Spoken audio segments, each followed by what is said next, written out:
Hello dear student, स्वागत करता हूं आप सबका एक बार फिर से बिहार बोर्ड के number 1 channel Bihar board study पे। प्यारे बच्चों, जैसे कि आप लोग का जो है इकोनॉमिक्स का पेपर 1 फरवरी से होने जा रहा है। कुछ ही समय के बाद आप लोग का एग्जाम होना है। तो डियर, अब जो आप लोग को उन क्वेश्चन को भी अध्ययन करना चाहिए जो आपके एग्जाम के लिए इंपॉर्टेंट है। तो डियर, ये क्लास में हम लोग उन्हीं क्वेश्चन को लेकर के आए हैं जो आपके पेपर में बहुत सारे प्रश्न आपको सीधे-सीधे यहाँ से आपको जो है पेपर प्रश्न पत्र में आपको जो है क्वेश्चन देखने को मिलेंगे इस क्लास से। ठीक है, तो इसलिए पूरी तरह से इन तक इस क्लास को करेंगे और साथ-साथ में अपने-अपने फ्रेंड्स के ग्रुप वगैरह जहां भी है प्यारे बच्चों, हर जगह आप लोग शेयर करेंगे ताकि इससे आपके दोस्त लोग को भी जो है हेल्प हो पाएंगे। ठीक है, तो जितने सारे बच्चे आप लोग नए हैं चैनल को आप लोग सबसे पहले सब्सक्राइब कर लेंगे और साथ साथ में अपने अपने दोस्तों को जो है एक बार जम करके शेयर कर देंगे। ओके, तो डियर चलिए हम लोग स्टार्ट करते हैं। आपके स्क्रीन पे पहला क्वेश्चन जैसे कि देख पा रहे फर्स्ट क्वेश्चन आपके स्क्रीन पे आपके समक्ष में पहला क्वेश्चन क्या कहलाता है आप लोग देख पा रहे भारतीय रिजर्व बैंक की स्थापना किस वर्ष हुई थी। देखिए, हम लोग जानते हैं भारतीय रिजर्व बैंक की स्थापना की अगर बात करते हैं तो 1947, 1951, 1935, 1955। तो देखिए, 1947 को भी नहीं हुआ, 1951 को भी नहीं। हम लोग जानते हैं 1935 को जो है भारतीय रिजर्व बैंक की स्थापना हुआ था। ऑप्शन आप लोग का सी बिल्कुल राइट आंसर हो जाएंगे। ओके, क्वेश्चन देखिएगा, दूसरा नंबर क्वेश्चन देखिएगा आपके स्क्रीन पे प्यारे बच्चों, क्या कहलाता है कि यानी बाजार के किस अवस्था में जो है मूल्य के विभेद पाया जाता है। यानी बाजार के जो है किस अवस्था में जो मूल्य विभेद पाया जाता है डियर, तो पूर्ण प्रतियोगिता हो जाएगा, एकाधिकार हो जाएगा, द्वि अधिकार हो जाएगा, एकाधिकार प्रतियोगिता हो जाएगा। तो देखिए, ये जानिएगा आप लोग, एकाधिकार हो जाएगा। यानी ऑप्शन आप लोग का प्यारे बच्चों बी, जितने सारे बच्चे दिए हैं बिल्कुल आप सभी का आंसर परफेक्ट आंसर हो जाएंगे। ओके, चलिए क्वेश्चन तीसरा आपके स्क्रीन पे, बजट किस भाषा का शब्द है।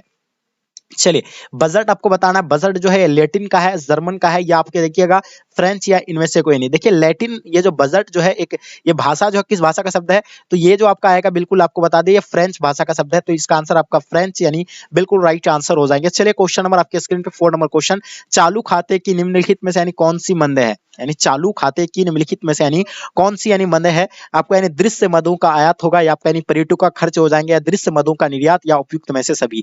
तो देखिए, चालू खाते की निम्नलिखित में से कौन सी मदें हैं, तो डेफिनेटली सो आपको यानी पता होगा, यानी दृश्य मदों का आयात भी होगा, पर्यटकों का खर्च भी होगा, आपका यानी दृश्य मदों का यानी निर्यात भी होगा। तो इसका आंसर आप लोग का यानी डी हो जाएंगे, बिल्कुल ऑप्शन आपका D will be the right answer हो जाएंगे। चलिए बात करते हैं क्वेश्चन नंबर 5 आपके स्क्रीन पे, भुगतान शेष का घटक कौन है। तो बताइए, भुगतान शेष का घटक आपको बताना है। सो डेफिनेटली आपको पता होना चाहिए, चालू खाता होगा, पूंजी खाता हो जाएगा, या ए और बी दोनों हो जाएंगे, या इनमें से कोई नहीं होगा। तो 5 नंबर क्वेश्चन काफी इंपॉर्टेंट क्वेश्चन है। तो भुगतान शेष का घटक जो होगा यानी कौन सा होगा, तो मेरे डियर स्टूडेंट आपको बता दें चालू खाता भी होगा, पूंजी खाता, यानी दोनों हो जाएगा। तो इसका आंसर आप लोग का सी बिल्कुल एब्सोल्युटली राइट आंसर हो जाएंगे। चलिए, बहुत ही बढ़िया क्वेश्चन आपके स्क्रीन पे 6 नंबर क्वेश्चन, निम्नलिखित में से यानी कौन सी वास्तविक निवेश है। चलिए तेजी से आप लोग फटाफट आंसर देने का प्रयास कीजिएगा, आपकी तैयारी बिल्कुल भी नहीं हुआ है तो आपको बता दें कि आपका यहाँ से काफी जो है आपका तैयारी इंप्रूव होने वाला है। चलिए, शेयर खरीदना होगा, या आपका यानी पुरानी फैक्ट्री खरीदना है, आपका भवनों का निर्माण, या बैंक में जमा खाता खोलना। तो देखिए, यहाँ आपको किसके बारे में पूछा जाता है, वास्तविक निवेश अगर कहेंगे तो भवनों का निर्माण, यानी इसका आंसर आप लोग का सी राइट आंसर हो जाएंगे। ये वास्तविक निवेश के अंतर्गत कौन सा आ जाएगा, अगर भवन निर्माण करते हैं तो ये वास्तविक निवेश के अंतर्गत आ जाएगा। चलिए बात करते हैं क्वेश्चन नंबर आपके स्क्रीन पे 7 नंबर क्वेश्चन, ठीक है, सीमांत उपभोग यानी प्रवृत्ति निम्न में से यानी कौन है।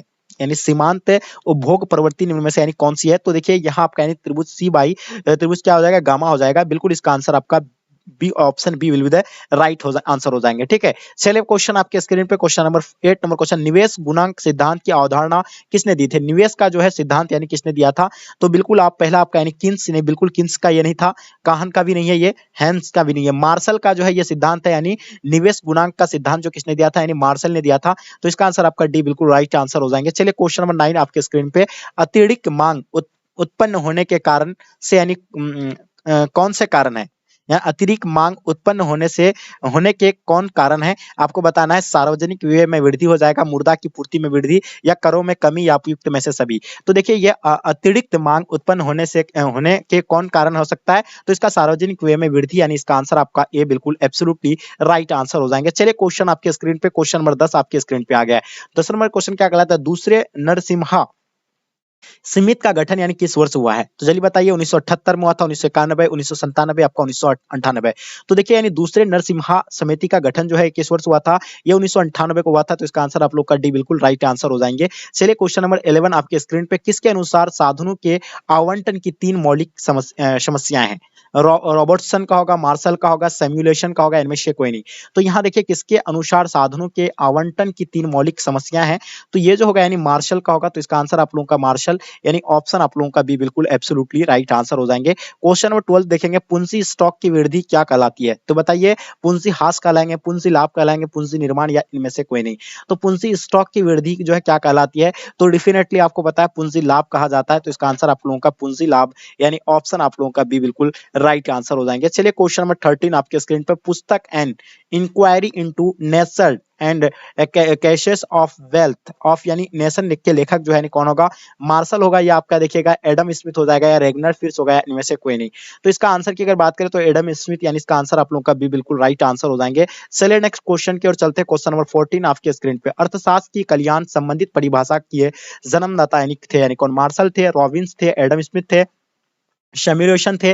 तो देखिए इसमें अर्थशास्त्र के कल्याण संबंधित परिभाषा के जन्मदाता जो थे यानी मार्शल थे, तो इसका आंसर आप लोग का मार्शल राइट आंसर हो जाएंगे। चलिए लाजवाब आंसर। चलिए क्वेश्चन आपके स्क्रीन पे 15 नंबर क्वेश्चन, अर्थशास्त्र मानव कल्याण का विज्ञान है, ये कथन किसका है? तो बताइए, रॉबिन्स का है, या मार्शल का है, एडम स्मिथ का है, या रिकॉर्ड का है? तो बताइए इसका आंसर क्या हो जाएगा? अर्थशास्त्र मानव कल्याण का विज्ञान है।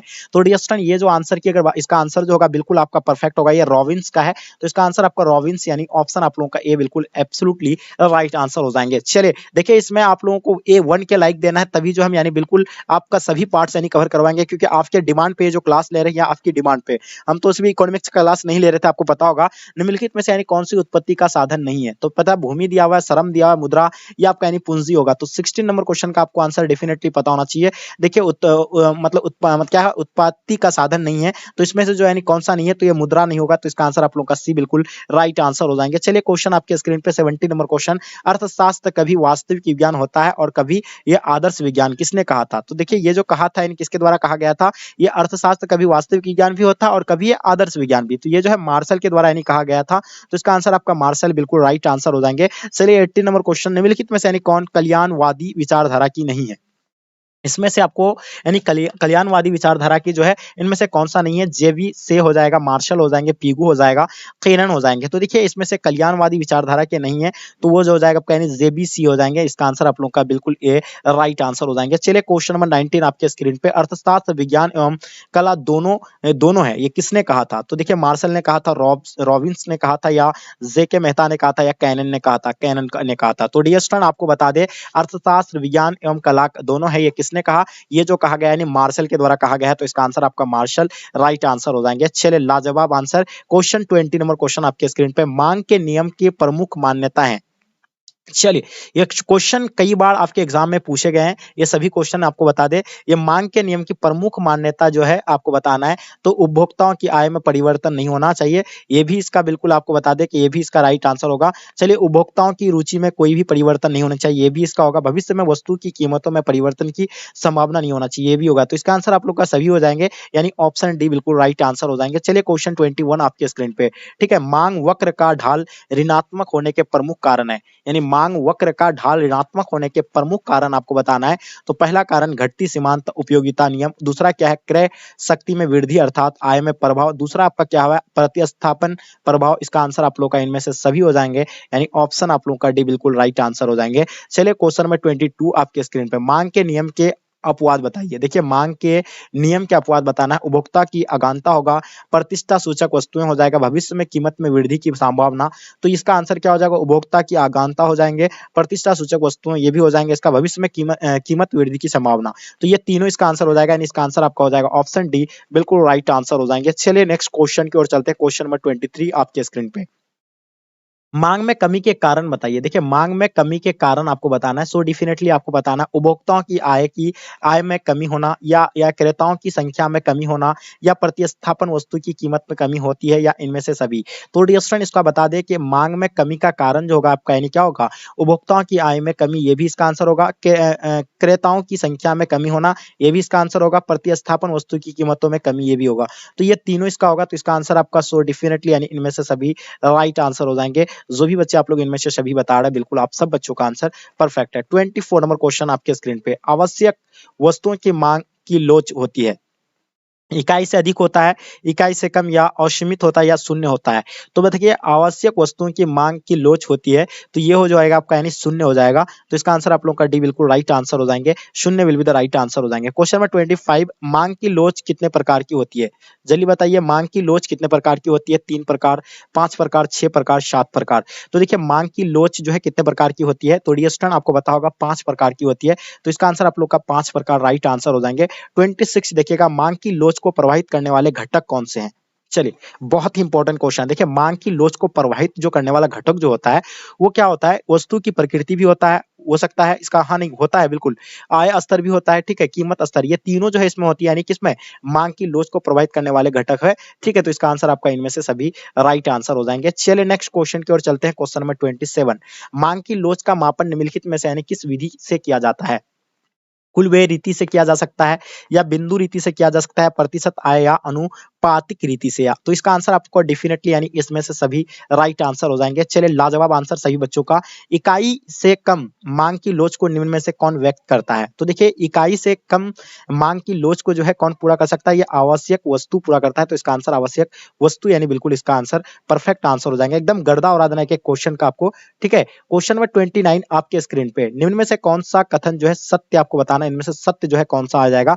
तो देखिए एसी बराबर टीएफसी माइनस टीबीसी, तो ये जो होगा बिल्कुल ये इसका गलत है, ये सूत्र इसका नहीं होगा, ठीक है। एसी बराबर एएफसी प्लस टीबीसी, ये भी इसका गलत है। चलिए एसी बराबर टीएफसी प्लस एडीवीएस, तो ये भी इसका गलत है। इसका जो होगा आपका एसी बराबर एएफसी प्लस एवीएस, यानी इसका सूत्र ये बिल्कुल परफेक्ट है। तो इसका आंसर आपका डी बिल्कुल राइट आंसर हो जाएंगे। चलिए नेक्स्ट क्वेश्चन की ओर चलते हैं। क्वेश्चन नंबर 30, औसत लागत का वैकल्पिक नाम क्या होगा? यानी औसत लागत का वैकल्पिक नाम आपको बताना। सीमांत लागत होगा, संतुल्य मूल्य होगा, औसत लागत होगा, आर्थिक लागत होगा। तो देखिए इसमें जो है औसत लागत का वैकल्पिक नाम जो होगा आपका यानी क्या हो जाएगा? तो डेफिनेटली आपका यानी आर्थिक लागत हो जाएगा। तो इसका आंसर क्या हो जाएगा? आर्थिक लागत, बिल्कुल एब्सोल्युटली राइट आंसर हो जाएंगे। चलिए 31 आपके स्क्रीन पे, चलिए औसत परिवर्तनशील लागत है, यानी औसत परिवर्तनशील लागत जो होगा टीबीसी इंटू क्यू होगा, या टीबीसी प्लस क्यू होगा, या टीबीसी माइनस टू होगा, या टीबीसी भागा क्यू होगा। तो इसमें औसत परिवर्तनशील लागत जो होगा क्या हो जाएगा? टीबीसी, मतलब क्या हो जाएगा?